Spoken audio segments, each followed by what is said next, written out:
الحمد للہ رب العالمین والصلاة والسلام علی سیدنا و سید الانبیاء والمرسلین وعلی آلہ واصحابہ اجمعین اما بعد فاعوذ باللہ من الشیطان الرجیم بسم اللہ الرحمن الرحیم یا ایہا الذین آمنوا اتقوا اللہ وکونوا مع الصادقین صدق اللہ العظیم۔ سب مل کر محبت سے پڑھیں الصلاۃ والسلام علیک یا رسول اللہ، الصلاۃ والسلام علیک یا حبیب اللہ، الصلاۃ والسلام علیک یا نبی اللہ وعلی آلک واصحابک یا نور اللہ۔ درود شریف کی ایک فضیلت میں آپ کے سامنے رکھوں۔ سرور کائنات صلی اللہ علیہ وسلم ارشاد فرماتے ہیں صلو علیہ واجتہدوا فی الدعاء وقولوا اللہم صلی علی محمد وعلی آل محمد۔ میرے آقا صلی اللہ علیہ وسلم نے فرمایا مجھ پر درود بھیجو اور دعا میں خوب کوشش کرو، اور یوں کہو اللہم صلی علی محمد وعلی آل محمد، کہیے اللہم صلی علی محمد وعلی آل محمد، اور ایک بار اللہم صلی علی محمد وعلی آل محمد، اور ایک بار اللہم صلی علی محمد وعلی آل محمد۔ میرے آقا کے فرمان پر ہم نے عمل کیا۔ یہاں سے ایک بات سمجھ میں آئی کہ درود شریف پڑھنے کا بھی یہاں حکم ہے اور دعا میں کوشش کرنے کا بھی حکم ہے۔ اس سے اندازہ یہ ہوا کہ دعا اور درود کا آپس میں بہت ہی گہرا تعلق ہے، جیسا کہ سرکار سیدنا فاروق اعظم رضی اللہ تعالیٰ عنہ کا فرمان ہے۔ فرماتے ہیں کہ دعا آسمان اور زمین کے درمیان معلق رہتی ہے، سسپینڈڈ رہتی ہے، لٹکی ہوئی رہتی ہے، اور جب درود پاک پڑھا جاتا ہے تو پھر وہ اوپر کو پرواز کر جاتی ہے۔ یہ درود پاک کی برکت ہے۔ اچھا، دعا میں کوشش کرنا، جیسے سورہ انشراح ہے، علم نشرح، اس میں آخر میں ایک آیت آتی ہے فَإِذَا فَرَغْتَ فَانْصَبْ وَإِلَىٰ رَبِّكَ فَارْغَب، اور جب نماز سے فارغ ہو جاؤ تو دعا میں خوب محنت کرو۔ اب مفسرین فرماتے ہیں کہ اس سے نماز کے اندر جو آخر میں دعا مانگی جاتی ہے درود شریف کے بعد، وہ بھی مراد ہو سکتی ہے، اور سلام پھیرنے کے بعد جو ہم دعا کرتے ہیں وہ بھی ہو سکتی ہے، مگر دعا میں محنت کرنے کا ذکر ہے۔ ہم لوگ اس میں کمزور پڑ جاتے ہیں، اللہ کی بارگاہ میں مانگنے میں ہم اتنی محنت نہیں کرتے، بے خیالی میں دعا کرنا، سستی کرنا دعا کرنے میں، یہ شیطانی حرکتیں ہو جاتی ہیں۔ اس لیے دعا جب کی جائے تو بہت اس میں دل اس میں شامل ہو، بھیگی پلکوں کے ساتھ دعا کی جائے، اللہ والوں کے وسیلوں کے ساتھ دعا کی جائے، حضور صلی اللہ علیہ وسلم کا وسیلہ پیش کیا جائے، پہلے بھی درود شریف پڑھا جائے اور آخر میں بھی درود شریف پڑھا جائے۔ علماء کرام یہ فرماتے ہیں کہ دعا کی مثال ایک پرندے جیسی ہے، وہ ایک پرندہ ہے سمجھو، اور درود اس کا خاص پر ہے، ایک مضبوط پر ہے، تو اسی کے ذریعے دعا آسمانوں کی طرف پرواز کرتی ہے، اللہ کی بارگاہ میں پہنچتی ہے اور قبول ہوتی ہے۔ اس لیے ہمیں چاہیے کہ اپنے دعا کے اول بھی درود پڑھا کریں اور آخر میں بھی درود پڑھا کریں، کیونکہ درود شریف کے بارے میں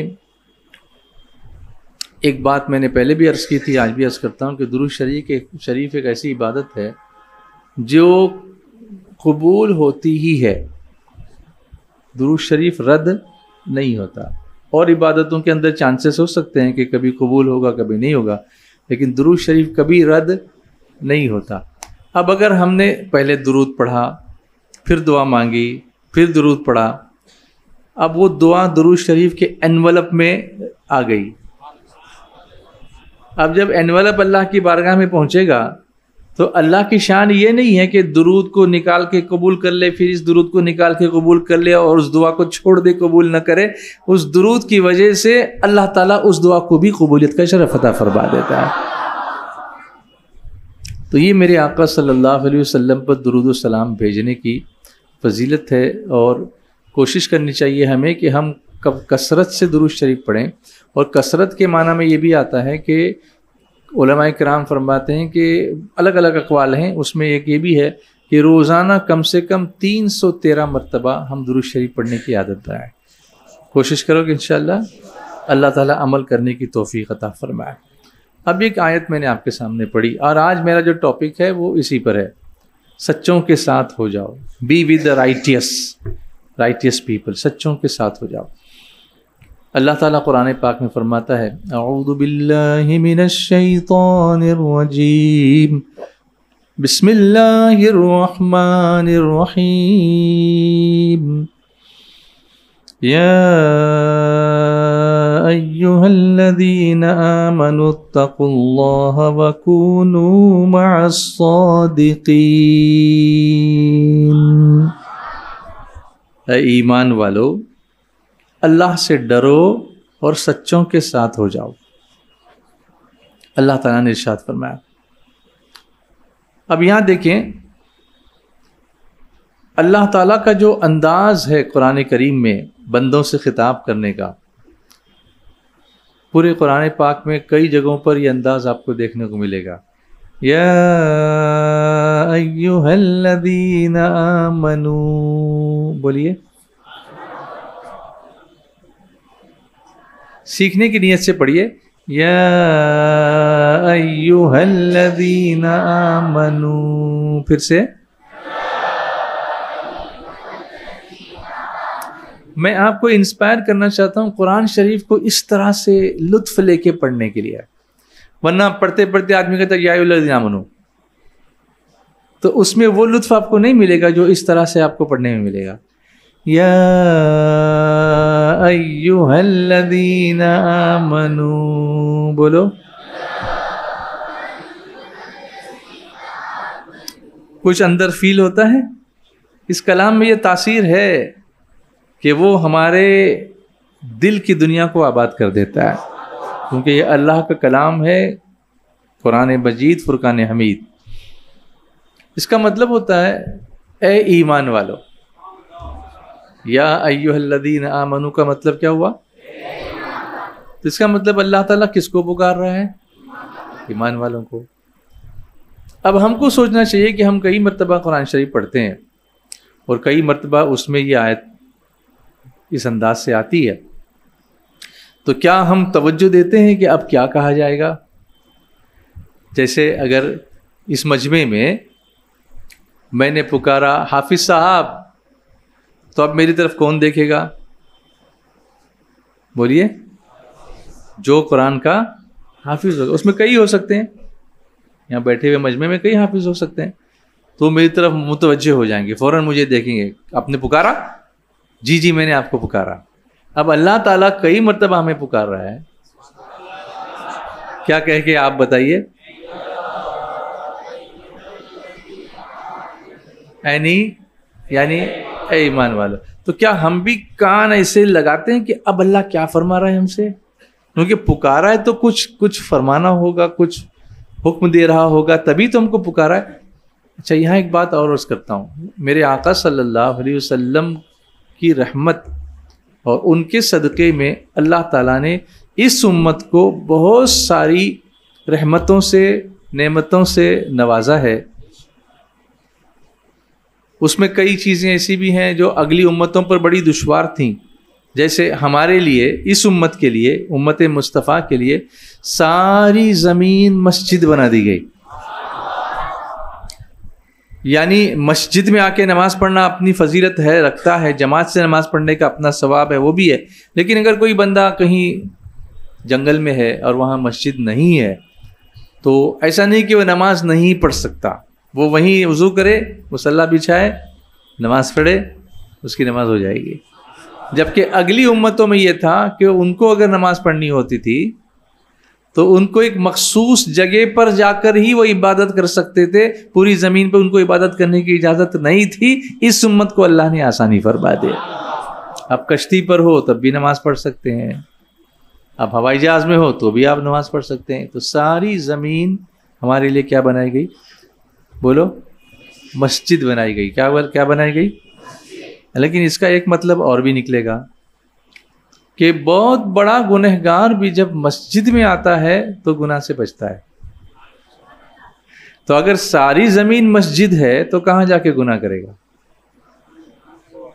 تو اگر یہ خیال دل میں بیٹھ گیا کہ اللہ نے ہمارے لیے ساری زمین کو مسجد ہی بنا دیا ہے تو مجھے بچنا چاہیے کہ میں کہیں اس میں گناہ نہیں کروں. یہ سمجھنے کی چیزیں ہیں، اپنے اوپر امپلیمنٹ کرنے کی چیزیں. ورنہ کبھی کبھی بولنے میں انسان ہوشیاری میں بولتا ہے مسجد کے باہر مل پھر تجھے دیکھتا ہوں، یہاں کچھ نہیں بولتا ہوں، مسجد کے باہر مل پھر تجھ کو دکھا. لیکن اللہ نے ساری زمین ہی مسجد بنا دی، کہاں جائے گا باہر؟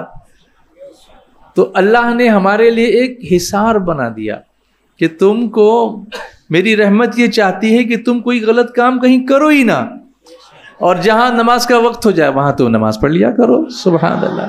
تو یہ ایک مثال میں نے آپ کے سامنے پیش کی. ایسی بہت ساری مثالیں اور پیش کی جا سکتی ہیں، مگر just one example for you to understand.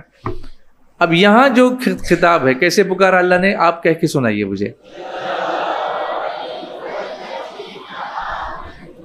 Translation, اے ایماندار، یہ بھی اللہ کی رحمت ہے کہ اتنے پیار سے ہم کو پکارا. ورنہ اگلی امتوں کو جو پکارا گیا ہے وہ کبھی کہا گیا اے مسکینوں، اے غریبوں، ایسے ان کو پکارا گیا، اور ہم کو پکارا ہے اے ایمان والو. سبحان اللہ. یہ بھی میرے آقا کا کرم ہے. کوئی سلیقہ ہے آرزو کا، نہ بندگی میری بندگی ہے، یہ سب تمہارا کرم ہے آقا، کہ بات اب تک، بولو نا، کہ بات اب تک کسی کا احسان کیوں اٹھائے،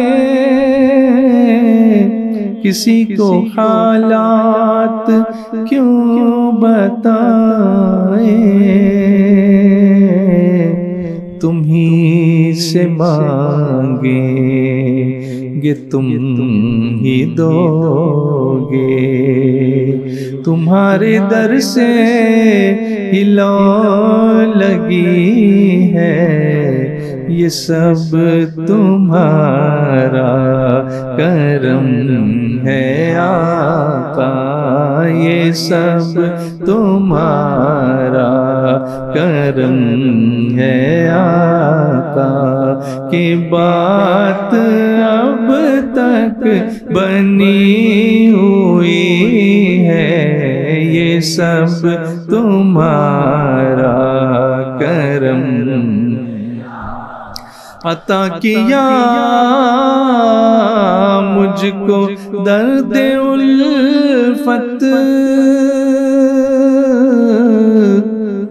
کہاں تھی یہ پرخطا کی قسمت، عطا کیا مجھ کو درد الفت، کہاں تھی یہ پرخطا کی قسمت،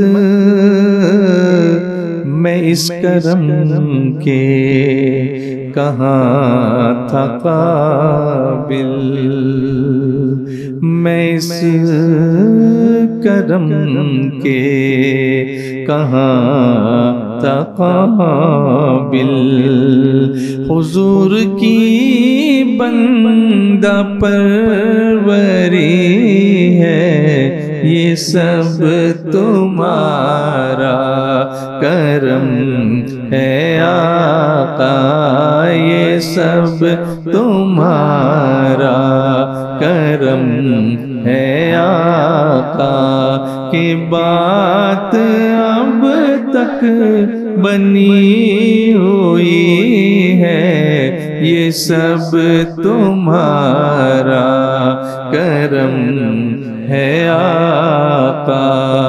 یا ایھا الذین آمنوا اے ایمان والو. سبحان اللہ. اب آگے فرمایا جب توجہ لی فرمایا اتقوا اللہ, اللہ سے ڈرو اور کیا کرو, وَكُونُوا مَعَ الصَّادِقِينَ, اور سچوں کے ساتھ ہو جاؤ. اب سچوں کا ساتھ کیوں ضروری ہے؟ ایمان والا بھی ہو گیا, اتقوا اللہ کہا گیا تو تقوی والا بھی ہو گیا, پرہیزگار بھی ہو گیا. اب جب خود تقوی والا ہے, پرہیزگار ہے, تو اب کسی کا ساتھ ہونے کی کیا ضرورت ہے؟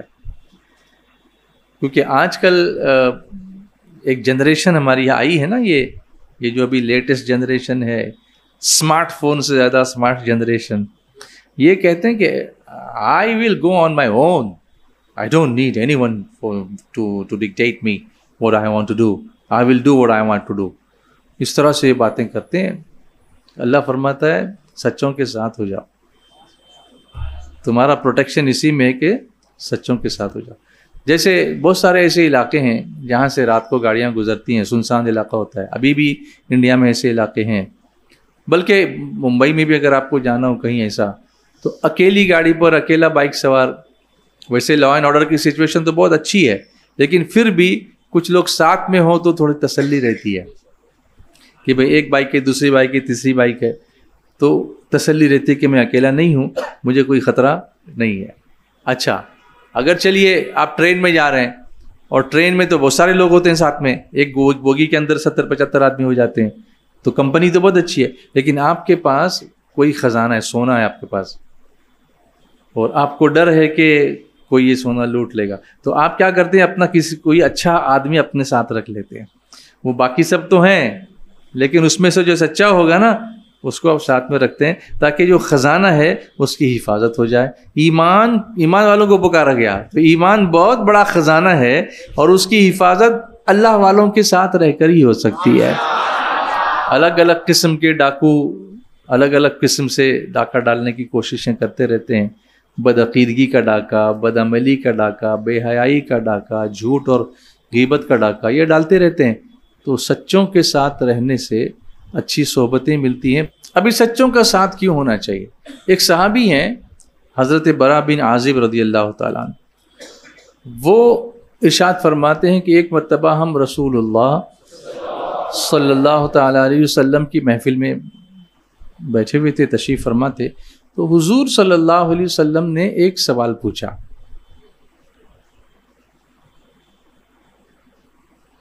کہ ایمان کی سب سے مضبوط رسی کون سی ہے؟ اس پر میں کافی گفتگو کر سکتا ہوں. حضور کا درس و تدریس کا طریقہ, گفتگو کا طریقہ, سکھانے کا طریقہ, اس پر بہت گھنٹوں گفتگو ہو سکتی ہے, لیکن وقت ابھی ہے ہی نہیں, اس لیے میں اس کو اسی پر لے آتا ہوں کہ حضور کا سوال کیا تھا. کیا سوال تھا؟ ایمان کی سب سے مضبوط رسی کون سی ہے؟ قرآن پاک میں ایک آیت ہے وَاعْتَصِمُوا بِحَبْلِ اللَّهِ جَمِيعًا وَلَا تَفَرَّقُوا, اور اللہ کی رسی کو مضبوطی سے تھامے رہو اور آپس میں تفرقہ مت ڈالو. اب علماء فرماتے ہیں کہ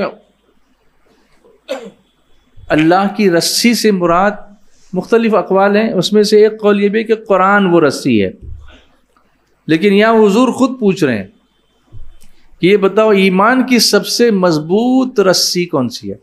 وہاں حبل اللہ کہا گیا, اللہ کی رسی. حضور کس کے بارے میں فرما رہے ہیں؟ ایمان کی رسی. ایمان کی سب سے مضبوط رسی کون سی ہے؟ ایک صحابی نے جواب دیا کہ نماز.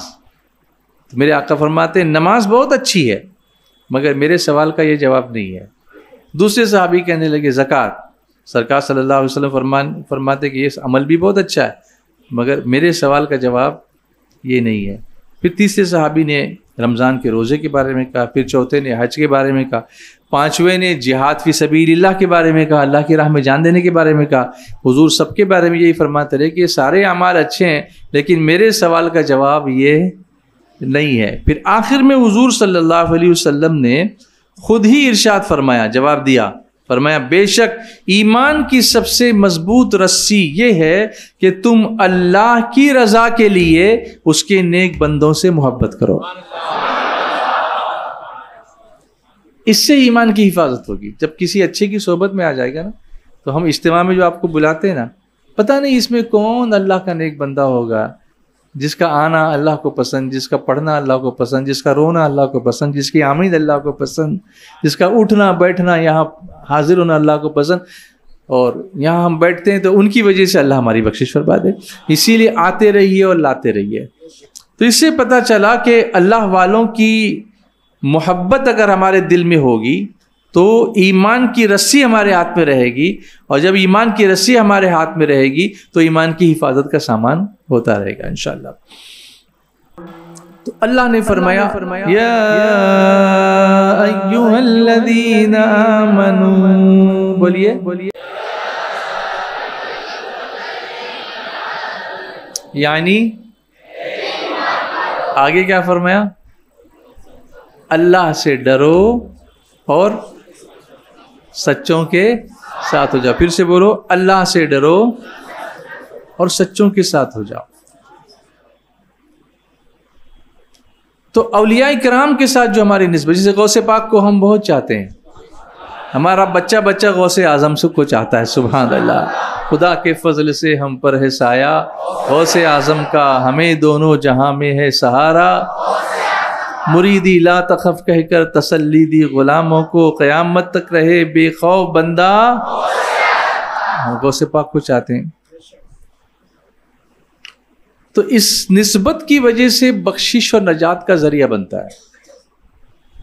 اور وہ کیسے بنتا ہے میں آپ کو بتاؤں. ایک حدیث پاک ہے، بخاری شریف میں حدیث پاک ہے. رسول کریم صلی اللہ علیہ وسلم نے فرمایا، قیامت کے دن، اس کو دھیان سے سننا سب، قیامت کے دن گنہگاروں کو جہنم میں ڈال دیا جائے گا. جہنم میں چلے جائیں گے گنہگار. تو جو نیک لوگ جن کی بخشش ہو چکی ہوگی اور جنت میں جو ہوں گے، وہ اللہ سے عرض کریں گے، اے اللہ، اخواننا كانوا يصلون معنا ويصومون معنا ويعملون معنا. اے اللہ، ہمارے یہ بھائی ہیں، یہ ہمارے ساتھ نمازیں پڑھا کرتے تھے، یہ ہمارے ساتھ روزے رکھا کرتے تھے، ہمارے ساتھ مل کر نیک عمل کیا کرتے تھے، وہ ہمیں نظر نہیں آ رہے ہیں کہیں، وہ کہاں گئے؟ اللہ اکبر. یہاں پر ایک لفظ جو ہے نا، معنا، ہمارے ساتھ، بہت خاص لفظ ہے. اور یہاں یہی فرمایا وَقُونُوا مَعَ الصَّادِقِينَ. تو وہ نیک جن کے ساتھ رہنے کا حکم دیا گیا ہے نا، ایسے ہی لوگ پوچھیں گے اللہ تعالیٰ سے کہ ہمارے ساتھ کچھ لوگ رہتے تھے جو مسجد میں بھی نظر آتے تھے، اجتماع میں بھی نظر آتے تھے، افطاری میں بھی نظر آتے تھے، نماز کی جماعت میں کبھی نظر آتے تھے، لیکن وہ ابھی نظر نہیں آ رہے ہیں. تو وہ کہاں ہیں؟ اللہ اکبر. اب اللہ تعالیٰ فرمائے گا اذهبوا، جہنم کے اندر چلے جاؤ. وہ جہنم میں ہے. اب کس لیے چلے جاؤ؟ فمن وجدتم فی قلبہ مثقال دینار من ایمانی فاخرجوہ. اس میں سے جس کے دل میں دینار برابر بھی ایمان ہوگا، اسے جہنم سے نکال کے لے آؤ. یہ کس سے کہا جائے گا؟ وہ جو نیک بندے ہوں گے نا، صالحین ہوں گے، اولیاء کرام ہوں گے، ان سے کہا جائے گا کہ جاؤ اور ان کو جہنم سے تم نکال کے لے آؤ. لیکن اب جہنم میں جائیں کیسے؟ کیونکہ جہنم تو جلائے گی نا. تب اللہ تعالیٰ اپنے فضل سے ان لوگوں پر جہنم کی آگ کو حرام کر دے گا. میرے آقا نے یہ فرمایا کہ اللہ ان پر جہنم کی آگ کو حرام کر دے گا. یہ جہنم کے اندر جائیں گے اور جس جس کو پہچانتے ہوں گے اس کو نکال کے باہر لے کر کے آ جائیں گے. خدا کے فضل سے ہم پر ہے سایہ، ہمیں دونوں جہاں میں ہے سہارا. ندا دے گا منادی حشر میں یوں قادریوں کو، کدھر ہے قادری کر لے نظارہ. یہ نسبتیں اس لیے کام کرتی ہے، اس لیے اللہ والوں کے ساتھ ہونا چاہیے. وَقُونُوا مَعَ الصَّادِقِينَ. اے ایمان والو، اللہ سے ڈرو اور سچوں کے ساتھ ہو جاؤ. ابھی ایک سوال اور پیدا ہوگا، بس اس پہ میں مکمل کروں گا. غوث پاک کو تو ہم نے دیکھا نہیں، غوث پاک کا زمانہ ہم کو ملا نہیں، ان کے ساتھ ہم نے نمازیں پڑھی نہیں، غریب نواز کے ساتھ ہم نے روزے کھولے نہیں، تو پھر وہ کیسے ہم کو پہچانیں گے؟ اور وہ کیسے ہم کو نکالیں گے؟ کوشچن. اب سنو ایک حدیث پاک، حضرت سیدنا ابو ہریرہ رضی اللہ تعالیٰ عنہ سے روایت ہے کہ رسول اللہ صلی اللہ علیہ وسلم نے فرمایا 2 بندے ہیں، اس میں سے ایک مشرق میں رہتا ہے ایسٹ میں، اور ایک ویسٹ میں رہتا ہے. سمجھو ایک انڈیا میں رہتا ہے اور ایک انگلینڈ میں رہتا ہے، وہ ویسٹ ہے. اچھا ایک بات یاد رکھو کہ ہم لوگ سمجھتے ہیں کہ ویسٹرن لوگ جو ہے نا وہ آگے ہیں، ویسٹ آگے نہیں، وہ ہم سے پیچھے ہے. کیونکہ ابھی اس وقت یہاں کتنے بجے ہیں؟ 11:30. وہاں شام کے 7 بجے ہوں گے، 4.5 گھنٹہ پیچھے ہم سے. امریکہ والے تو پورے تقریباً 12 گھنٹہ ہم سے پیچھے ہے. تو یہاں پہلے آگے ہم چلتے ہیں، وہ پیچھے پیچھے آتے ہیں. تو ویسٹ از بیہائنڈ اس، سمجھانے کے لیے کہہ رہا ہوں. بلکہ کسی نے ایک شعر سنایا تھا کہ اس شعر کا وزن مت دیکھیے، بس اس کا مفہوم سمجھ لیجئے کہ سورج ہر روز لوگوں کو ایک درس دیتا ہے کہ مغرب کی طرف جاؤ گے تو ڈوب جاؤ گے. مغرب مینس ویسٹ، مغرب کی طرف جاؤ گے تو ڈوب جاؤ گے. میں یہ نہیں کہتا کہ آپ وہاں نہ جائیں، لیکن ان کے افکار، ان کے خیالات، ان کی بہائیاں، ان کی بدتمیزیاں، یہ سب مت سیکھیے. بلکہ کہاں آئیے؟ صبح طیبہ میں ہوئی بٹتا ہے باڑا نور کا، صدقہ لینے نور کا آیا ہے تارا نور کا. اللہ نے فرمایا وَكُونُوا مَعَ الصَّادِقِينَ. کس کے ساتھ ہو جاؤ؟ سچوں کے ساتھ. تو 2 بندے ہیں، ایک کہاں رہتا ہے؟ ایسٹ میں، اور ایک رہتا ہے ویسٹ میں، مغرب میں. ان دونوں کے درمیان بہت فاصلہ ہے. ایک دنیا کے ایک کونے پر، ایک دنیا کے دوسرے کونے پر ہے. آپس میں ایک دوسرے کو دیکھا بھی نہیں ہے، ملاقات بھی نہیں ہے، باتیں بھی نہیں ہے. بس سنا ہے کہ فلاں جگہ ایک بندہ رہتا ہے، بڑا نیک ہے، پرہیزگار ہے، اللہ کی عبادت کرتا ہے. بس اس بنیاد پر وہ دونوں آپس میں اللہ کے لیے، صرف اللہ کے لیے محبت کرتے ہیں. بس یہی، ان کا کوئی اور رشتہ نہیں ہے. کس لیے محبت کرتے ہیں؟ کیونکہ وہ بندہ کیا ہے؟ نیک ہے، پرہیزگار ہے، متقی. اس کے بارے میں سن رکھا ہے کہ ایسا ایسا ہے. جب قیامت کا دن آئے گا، اب حضور فرماتے ہیں صلی اللہ علیہ وسلم، جب قیامت کا دن آئے گا اللہ تعالیٰ ان دونوں کو جمع فرمائے گا اور فرمائے گا جو محبت کرنے والا ہے نا، اس سے کہا جائے گا هَذَا الَّذِي كُنْتَ تُحِبُّهُ فِيَّ، یعنی یہ وہ بندہ ہے جس سے تو اللہ کی رضا کے لیے محبت کیا کرتا تھا. تو اب غوث پاک کو ہم نے دیکھا نہیں، زمانہ پایا نہیں، لیکن جب امید ہے اللہ سے کہ جب قیامت آئے گی تو ہم چونکہ ان سے محبت کرتے ہیں تو اللہ جمع فرمائے گا اور غوث اعظم سے فرمائے گا یہ وہ بندہ ہے جو صرف میرے لیے تم سے محبت کرتا تھا. سبحان اللہ. اور جب غوث پاک پہچان لیں گے تو پھر کرم ہو جائے گا انشاءاللہ. تو اللہ نے فرمایا یا ایھا الذین آمنوا، بولو، یعنی اے ایمان والو، کیا کرو؟ اللہ سے ڈرو اور سچوں کے ساتھ ہو جاؤ. کیونکہ رسول کریم صلی اللہ علیہ وسلم کا ایک فرمان ہے، سچوں کے ساتھ ہو، ان کے جیسے بننے کی کوشش کرو. آئیڈیل ان کو بناؤ، کسی گناہگار کو آئیڈیل مت بناؤ، نیکوں کو آئیڈیل بناؤ. کیونکہ میرے آقا صلی اللہ علیہ وسلم فرماتے من تشبہ بقوم فہو منہم، جو جس قوم کے ساتھ مشابہت رکھتا ہے وہ انہی میں شمار ہوتا ہے. جس کی طرح کپڑے پہنے گا ان میں شمار ہو جائے گا. قیامت میں ان کے ساتھ اٹھنا پڑا تو کیا کرو گے؟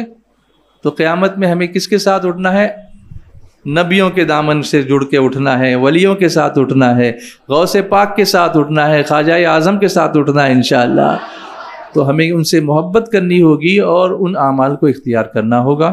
اللہ تبارک و تعالی ہم سب کو ایمان کی سلامتی عطا فرمائے، ایمان پر خاتمہ بالخیر نصیب فرمائے، اور سچوں کی محبت اللہ تبارک و تعالی ہمارے دل میں بھرے، اور انہی کے ساتھ، اچھوں کے ساتھ ہمارا حشر و نشر فرمائے. وما علینا الا البلاغ المبین. السلام علیکم ورحمۃ اللہ وبرکاتہ.